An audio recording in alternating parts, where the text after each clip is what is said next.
A bipartisan group of U.S. lawmakers making an official trip to China later this month for the first time since 2019.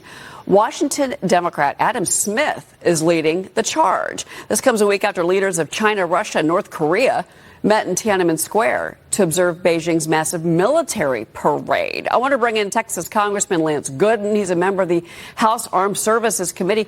Congressman, your reaction to these Democratic lawmakers deciding they want to go to China, especially after that display that we just saw? It seems a little bit like a waste of time to me. I saw what you saw in the press about it. I'm on the committee. I wasn't invited. I wouldn't go if I was. I find it also very interesting that the chairman of the committee is not participating. So I suspect this will be like a typical tour of North Korea or name your similar country where nothing really gets accomplished, and it's probably more of a win for the home country than it is for America. So this is going to make China look good. This is going to make Xi Jinping get more, social media kudos, right? I suspect if there's something to exploit, they'll exploit it quite well, as they always do. Absolutely. And that is why, that display we saw with Putin and the limousines and Kim Jong-un and then Narendra Modi in there was just, I thought was egregious and just a veiled attack on the U.S. From the social media perspective anyway. So we'll see what this trip brings forth. The Department of Justice did announce federal charges against a Carlos DeJuan Brown Jr. We were just talking about this, Congressman. This is that deadly Charlotte train stabbing of Ukrainian refugee Irina Zarutska. Now, AG Pam Bondi is vowing to seek the maximum penalty. FBI Director Kash Patel says federal action is needed to stop repeat offenders. President Trump says he's sending federal help now to another struggling city with regards to crime. Listen to this. We're going to be announcing another city that we're going to very shortly. We're working it out. The governor of a certain state would love us to be there, and the mayor of a certain city in that same state would love us to be there. We'll announce it probably tomorrow, and it's going to be something where we'll do like we did here. The governor of a certain state would welcome it. Louisiana, Congressman, what do you think? I think it's Louisiana. The only thing I'm not so sure of is whether or not the mayor of that certain city, New Orleans, would like having them there. But it's not going to be up to her. And I'm so happy to hear about this. New Orleans is a great city that has really been run down with these Democrat policies that are pro-crime. They're soft on crime. And Governor Jeff Landry in Louisiana is working closely with President Trump, and I do believe we'll be very pleased with what happens after this. And I hope it's a model for some of these other cities who have mayors that are perhaps too proud to admit they have a problem. As you said earlier on your program, you've got Karen Bass in California who stands up for the illegals and the criminals before the citizens while her city goes down the drain.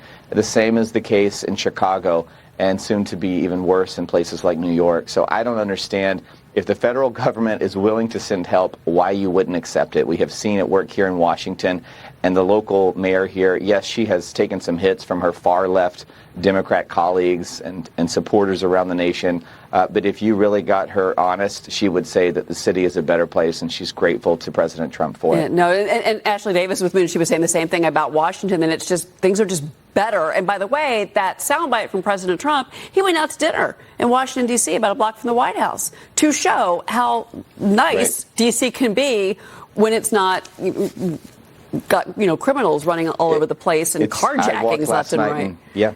I wasn't afraid to walk last night and looking over my shoulder like I normally am here. So it's been really nice, and I hope it keeps up. Oh, yeah, absolutely. And Ashley and I both want to talk to you about this next topic, because obviously the government shutdown is looming. We've got 8 legislative days to go to avoid any government shutdown. So the White House is now asking Congress to extend the deadline to January 31st. That's 4 months.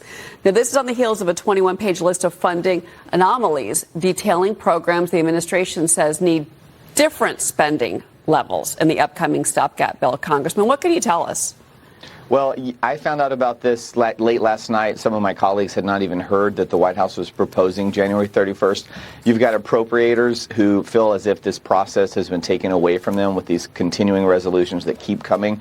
But when I hear folks say we need less time, we need a continuing resolution that ends in Thanksgiving or Christmas because we need more time to negotiate, I have seen these folks try to negotiate for so long and come up with nothing. that I'm not so sure that more time is what they need. I think they need leadership. And unfortunately, since I've been in Congress, I have found that the best leadership comes from the White House when Donald Trump is president. And so I think you'll see him get more involved in the coming days. But I do believe that Democrats are going to have to step up and negotiate. They're saying crazy things, like we're going to need to roll back some of these presidential policies that they hate. There's just no scenario where we're going to do that. There's no scenario where the American people want to go back to the policies where the borders are open and their streets are even less safe than they are today. And so I think that you'll see this Congress come together in the coming weeks. Democrats will probably kick and scream and not be happy with the final product. But at the end of the day, I don't believe our government will shut down, and President Trump will lead us continuing into prosperity and safety and security. Well, they've got their own agenda. Ashley Davis is with me. Ashley, go ahead. Well, Lance, you know as well as I do. First of all, nice to see you. Good to see you. I wish I was in D.C. with you at the moment. But so this is what I'm hearing. And what do you think? November 20th, clean CR, which is what Thune's asking for. No anomalies because of all the ACA, Obamacare subsidies that are expiring. So that's what I'm hearing is the sticking point, which is why maybe we do it right before Thanksgiving. But I agree with you. I'm too jaded about this whole process. It's a disaster. Yeah. Well, no member of Congress wants to be here over Thanksgiving or Christmas, frankly. And we don't either. Especially if it's something that could be taken care of now. And so I don't know. I think the appropriators, we may perhaps pass a portion of the appropriations bills in the coming weeks. We'll see how, I say weeks, I mean days. In the next week, we'll see how it turns out. But I could see a scenario if we got to January 31 where we potentially have this passed as early as next week, but that's ambitious. Real quick before you go, Congressman. So I was looking at the list of anomalies, and there's one request is a D.C. fix, which allows D.C. to spend over $1 billion of its locally raised tax revenue. Another is higher funding for SNAP nutrition assistance programs. Yeah, you know, the White House is not out of touch with the American people, contrary to what Democrats say. The president absolutely wants needy families who are deserving of aid to have that.